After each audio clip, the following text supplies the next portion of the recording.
qu'apporte le yoga dans la vie de tous les jours? Alors, t'as des gens à qui ça va leur apporter une tranquillité. En gros, ça va être plus du mental. Ça va faire une libération, une tranquillité, un mode de vie, entre guillemets, où t'es vachement plus calme et vachement plus zen. Moi, je vais te l'avouer, c'est pas moi. Moi, absolument pas. Je pense que je suis la personne la plus stressée que tu puisses connaître, la plus speed. Je suis tout sauf prof de yoga zen. Donc, non, là, ça dépendra de ton caractère et si t'es disposé à être plus cool, on va dire.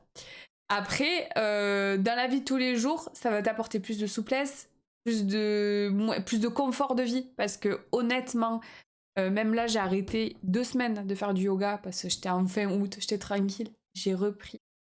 J'ai mon dos, il m'a déglingué. J'avais mal aux cuisses, j'avais mal partout. J'avais perdu de l'amplitude de mouvement. Et en gros, tu vois, tu t'ankyloses, tu vois. Et je trouve que le yoga, c'est la très bonne alternative pour muscler, maintenir une souplesse et une ouverture de tout ton corps, tout en évitant un effort trop surhumain, parce qu'il y en a certains, ils peuvent pas fournir un effort type soulever des haltères de 50 kilos et tout. Endurance et mobilité, oui. L'endurance, tu l'auras, mais tu l'auras que par le yoga flow. C'est un yoga où, en gros, c'est un cours de mémoire où, au début, je te montre, par exemple, on va faire un flow de mouvement. Donc, on va partir sur une posture comme ça, puis on va passer posture comme ça, comme ça, comme ça, comme ça. Et en fait, après, je vais te dire go. Et en fait, on y va. Et on les enchaîne, chacun à son rythme, hein. Mais le but, c'est quand même de pousser ta limite et de pas rester dans un tempo trop mou. Mais en gros, tu te souviens des postures et tu vas les passer. Donc en fait, ça te fait en même temps travailler ta mémoire, mais en même temps, ça fait travailler ton corps en endurance. Donc, c'est à voir. Après, t'as différents types de yoga. T'as essayé le yoga, oui, mais il y a plein de types de yoga. Moi, par exemple, j'ai été spécialisée en 3 types de yoga.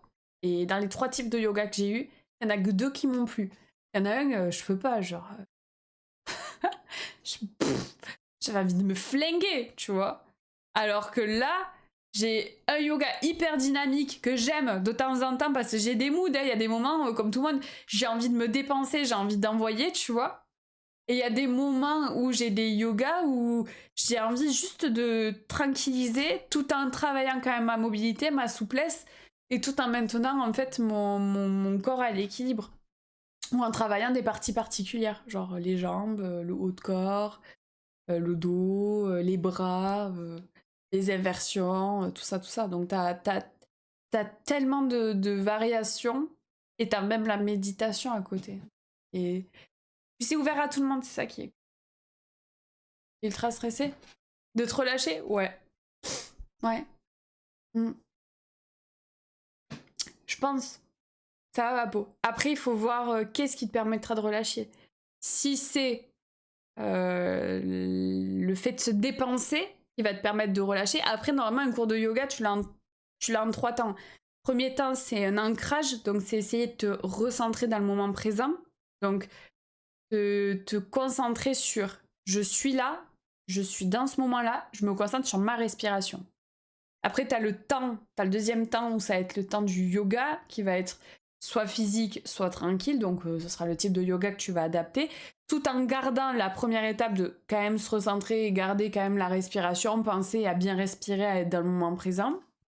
Et t'as la 3e étape où t'as la relaxation. Si tu veux, moi j'ai eu des profs qui forçaient la relaxation. Pour eux, c'était obligatoire. Un cours de yoga sans relaxation, c'est pas un cours de yoga. Moi, je pars du principe où chacun est libre. Il y a des gens, ils aiment pas ça. Ils y arriveront pas à rentrer dedans. Ils sont pas du tout faits pour la relaxation. Ils sont trop dispersés. C'est quelque chose qui, pour eux, c'est d'un ennui mortel et ça casse une dynamique. Je force pas. Et il y a d'autres qui veulent juste se relaxer, rester longtemps dans cette relaxation. Donc, ce qui est bien avec le site internet, c'est que ça te permet, toi, tout seul dans ta maison, si tu vois que dans cette relaxation-là, tu arrives à rentrer et à y être, pouvoir y rester sans devoir avoir le truc du timing, en mode la prof, elle a fini le cours, les autres, ils ont arrêté, il y a du bruit alentour. Non. T'es chez toi, t'es tranquille. Si t'es dans ton moment relax et qui marche trop bien, tu peux rester. Et c'est ça que je voulais, en fait, c'était pouvoir permettre aux gens d'avoir la mobilité et la possibilité de façonner même leur cours, parce que je fais des cours très longs de 45 minutes où tu as tout complet à l'intérieur, 1h30 même des fois, où tu as les 3 étapes, mais je fais ancrage comme vidéo, ça dure 10 minutes, vidéo de yoga classique, durer 20-30 minutes, et une vidéo de relaxation de 10 minutes. Et en fait, toi, si tu as envie de moduler et te dire, bah, aujourd'hui je fais pas l'ancrage, je m'en bats les couilles, je veux juste faire le yoga, bah, tu vas directement aux 20 minutes. Si tu te dis, ah, ben j'ai envie de me faire une relaxation juste, ben, tu te fais juste une relaxation. Et c'est à toi de faire. En gros, c'est un peu comme au McDo, tu fais ton propre menu. Et c'est ça que j'aime trop parce qu'au final, c'est libre à tout le monde. C'est pas imposé par il faut bosser ça, il faut faire ci, il faut faire ça. Et ça, j'ai du mal, moi, avec tout ça. Donc, non, après, c'est à vous de voir si vous êtes compatible avec ce genre de pratique, quoi. Ouais. Adapté à la personne qui le fait et personne qui l'enseigne. Tu fais du yoga à la carte? Ouais. Après, quand je fais avec des personnes en particulier, je fais un entretien avant où en gros je demande les points à accès. Donc j'ai des gens qui me disent ben moi j'ai eu des femmes qui ont eu des enfants. Moi j'ai envie de retrouver une ligne. Moi j'ai envie de retravailler mon périnée pour beaucoup de femmes.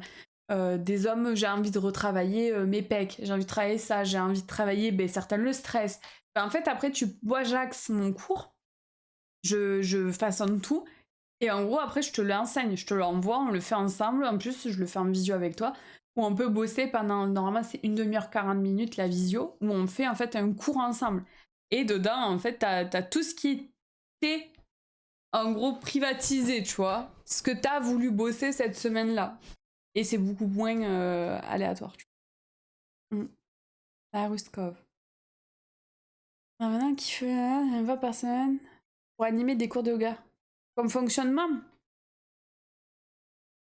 Oui. Si j'ai du temps dans mon emploi du temps, oui. Ça me gênerait pas. Mais j'ai peur de me rajouter un truc en trop, tu vois. Et d'après, de plus voir le bout et être crevé, quoi. Et juste ne plus voir le plaisir dans le yoga, quoi. Yoga et Pilates. Pilates, je te dirais, c'est pour les bobos riches. Qui en fait veulent juste... T'enlèves la philosophie, t'enlèves tout le côté un peu plus tantrique. T'enlèves tout ça. J'ai un peu plus de mal. J'ai un peu de mal à les pilates. Et puis il y a beaucoup d'ustensiles. Genre ils utilisent vachement les chaises exprès là, les bancs et tout. Moi j'ai du mal. Je préfère vraiment beaucoup au poids du corps. Et je trouve que le poids du corps fait très très bien les choses, hein, tu vois. Ah, l'ego muscu, oui, bah ça me vantait. Je suis qu'au poids du corps. Je veux dire, bon après c'est ma morphologie, je suis quand même bien dessinée. Mais je suis qu'au poids du corps. J'ai rien, tu vois. Genre, c'est... Et je trouve que le poids du corps fait très bien les choses. Après, il y en a, ils sont habitués à pousser les limites. Mais pour quelqu'un qui veut rentrer dans une pratique, amplement suffisant le poids du corps. On a tout ce qu'il fait, tout ce qu'il faut. Et en plus, ça, on se met aucune contrainte, quoi. Atteindre le point où tu pourras déléguer et apprendre à déléguer. Parce que j'aurais vachement de mal, je pense. Non, en vrai, si vous avez l'occasion de faire du pilates, faites-le. Vous, ça va vous... Comme dit Soren, il y en a, je crois que c'est un truc qui plaît vachement parce que justement, on a enlevé le côté hyper carré du yoga. On a enlevé en fait le côté que tous les gens détestaient parce que c'était trop gnangnan et vieillot. Et du coup, ils ont fait le pilates. C'est la version New Age, en fait. Forcément que ça va plaire parce que ça marche. Le pilates, ça marche. Et si vous avez l'occasion d'en faire, faites-en. Ça va vous faire du bien. Je dis pas le contraire. Mais moi, en tant que professeur de yoga, j'ai travaillé l'histoire du yoga, la philosophie du yoga, tout ce qui est divinité. J'ai tout travaillé, tout, genre même la langue et tout. De passer à du pilates, je trouve ça un peu brouillon pour moi. Mais c'est mon avis en tant que personne pratiquant du yoga. Mais après, je trouve que le pilates est très bien pour ceux qui veulent élargir leurs horizons de sport. Je ne juge pas ceux qui font du pilates. Faites ce que vous voulez. Mais pour moi, je trouve que... Tu vois ce que je veux dire? Autant bien que la sophrologie. Après, la sophrologie, c'est encore différent, tu vois. Mais après, ce qui est bien, c'est que moi, Le pylône, bah, go, ouais. Moi, ce que j'ai travaillé dans le yoga, c'est que je fais de la méditation, je fais de la hypnoméditation et je fais de la lithothérapie. Après, la lithothérapie en caméra, je ne peux pas vous la faire agir, la lithothérapie. La lithothérapie, c'est plus en physique. Donc là, c'est autre chose encore. Il faut y croire, il faut adhérer. Mais en gros, j'ai appris à travailler avec les éléments naturels. Et je tire les cartes. Je suis une sorcière. Mais en gros, j'ai appris à travailler les éléments naturels qui peuvent influencer sur ton corps, tu vois. Bonne position, j'allais dire le yoga. Ouais. Ah, mais le yoga, de toute façon, c'est pour ça que les mecs, ils vivent taqués. Mais on a beaucoup de grands sages, enfin de grands yogistes purs qui ont 95 ans. Et les mecs, ils mettent les jambes derrière la tête aux pieds, ils se soulèvent, ils ont pas des corps, tu sais, extravagants à la Schwarzenegger, mais les mecs, ils débarquent.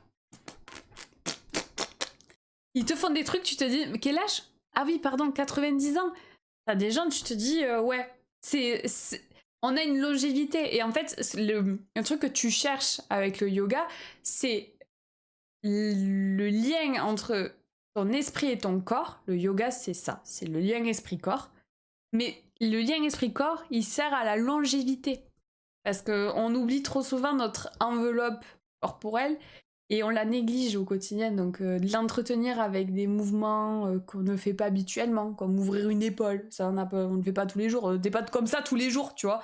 On a tout le temps les mêmes mouvements. Si tu travailles dans certains trucs, lever des trucs, ça sera toujours les mêmes mouvements. Donc aller chercher. C'est pour ça qu'on a le mélange avec de l'ostéopathie.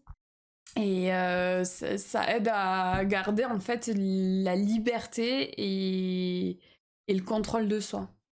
Parce que même les organes internes et tout, pouvoir les travailler, les maintenir en bonne santé. Mais là, tu pars dans de l'Ayurveda, donc là, c'est beaucoup plus médicinal. Mais ça, je m'y orienterai pas sur le site parce que c'est quelque chose qui... j'ai pas envie d'être associée à des médecins, c'est pas le truc que je veux. Mais t'as l'Ayurveda qui, derrière... complète tout le truc du yoga. Mais en fait, c'est un mode de vie. Si tu veux être à 100% yogiste, tu peux pas y rentrer et dire je vais juste faire du yoga le samedi et le dimanche. Non, c'est tout. C'est un mode de vie. C'est ton alimentation, c'est comment tu penses, c'est comment t'arrives à te calmer, les manières dont t'as pour te laver les dents, ce que tu vas faire comme jeûne, ce que tu vas... C'est tout. C'est tout. C'est un mode de vie, tu vois. Pour le yoga? Oui, bah... Après... C'est une pub, oui, mais en soi, c'est juste mon domaine, donc forcément que j'arrive à m'exprimer dessus, je suis contente, tu vois. Passer pour te laver les dents, normalement, il faut pas se laver les dents avec du dentifrice classique. C'est une pâte, spray. Il faut se gratter la langue avec un gratte-langue en cuivre pour pouvoir éliminer la plaque de la langue, et il faut regarder les résidus sur ton gratte-langue pour savoir si tu vas être malade ou pas, savoir les manques de vitamines que tu as, savoir les problèmes digestifs que tu as. En fait, t'as tout. Dans la microbiote de ta langue, sur le caca que t'as dans ta langue quand tu l'enlèves, t'as littéralement tout le savoir de ton corps. Si tu veux savoir si t'es malade, gratte ta langue. Tu verras, il a un aspect qui sera différent quand t'es malade, quand t'es fatigué, quand t'as un manque de quelque chose. Il change d'aspect. La muqueuse, enfin le fluide, change d'aspect, de couleur, de tout. Donc en fait, c'est un bon indicatif de savoir si tu peux être malade ou si t'es fatigué ou si t'as des manques. Après, c'est aussi le principe d'une bonne haleine. Se gratter la langue, enlever les résidus sur la langue avant de se laver les dents, c'est la base. Moi je peux plus me laver les dents sans me gratter la langue parce que j'ai l'impression du coup d'avoir un dépôt. Et je sais pas comment expliquer, ça fait... Ah, j'ai l'impression, tu sais, d'avoir tout le repas d'hier sur la langue, même si je me lave les dents. Et j'avoue, c'est un truc qui me... Je sais pas, ça me dégoûte. Et ouais, mais... On oublie. Non mais alors, je sais, hein. Ça, y a quoi? Je sais. Mais on oublie trop souvent d'écouter son cœur. Son corps, pardon. On oublie. En fait, on fait trop confiance à l'extérieur. En gros, ah ben si j'ai mal à la tête et c'est écrit sur le papier, c'est parce que j'ai mal à la tête. Non, c'est faut réapprendre à écouter son corps parce que ton corps il te donne plein d'infos. Pourquoi je suis fatiguée? Ben est-ce que j'ai mal au ventre? Est-ce que je sais pas, j'ai les cheveux qui tombent? Non, pas du tout. Est-ce que j'ai de la tachycardie? Est-ce que j'ai une faiblesse quelque part? S'il faut, j'ai mal au dos, mais ça vient pas du dos. S'il faut, ça vient des cervicales. En fait, on oublie trop d'écouter tout l'équilibre qu'il y a et les gens sont trop focalisés sur si j'ai mal au dos, c'est le dos. Alors que si t'as mal au dos, ça pourrait être tes pieds qui sont mal positionnés. Ça pourrait être tes dents qui sont pas assez centrées. Moi, je sais que les dents serrées, mais c'est dû à mes pieds qui sont plats. C'est des trucs cons. Des fois, tu te dis, bah, j'ai les dents qui se serrent et qui grincent, mais bon, c'est du stress. Mais tu vas te dire, bon, mais je vais mettre un appareil dentaire parce que c'est ça. Alors que si tu traites le premier truc en amont, ben en fait, tu te rendras compte qu'au final, les choses vont se rééquilibrer. Mais les gens, ils se rendent pas compte. Ils ont arrêté de réfléchir comme ça, et beaucoup trop de personnes, c'est triste. Non, je tire pas les cartes pour les gens. Non, parce que pour moi, ça serait t'arnaquer. Parce que... Je sais pas, il y en a qui y croient, hein. Je suis d'accord, hein. Mais moi, je trouve que c'est trop... Ça serait se foutre de ta gueule. Si je le faisais très honnêtement, hein, et que je te paie, et que je te fais même, admettons, même payer, honnêtement, je suis en train de te niquer. Je suis en train de t'arnaquer. Parce que... Comment dire? C'est léger quand même. Je trouve ça léger, moi. Je trouve ça trop simple et c'est en gros, malheureusement, là, il y a une trop grosse partie de personnes qui aiment le tirage de cartes, mais parce qu'ils sont désespérés. Donc en fait, c'est se servir du désespoir des gens pour me créer une satisfaction personnelle. Après, j'ai déjà tiré les cartes pour des copines en rigolant, mais honnêtement, sans rien annoncer. Parce que tu peux pas annoncer. Enfin, moi, je peux pas annoncer.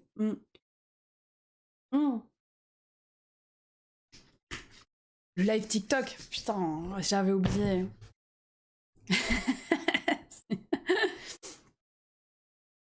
Merci vous aussi. Ah, j'ai l'impression que c'est pas une science très exacte. À du bagou, ma maman mettre les cales sous les pieds, elle comprenait pas grand chose.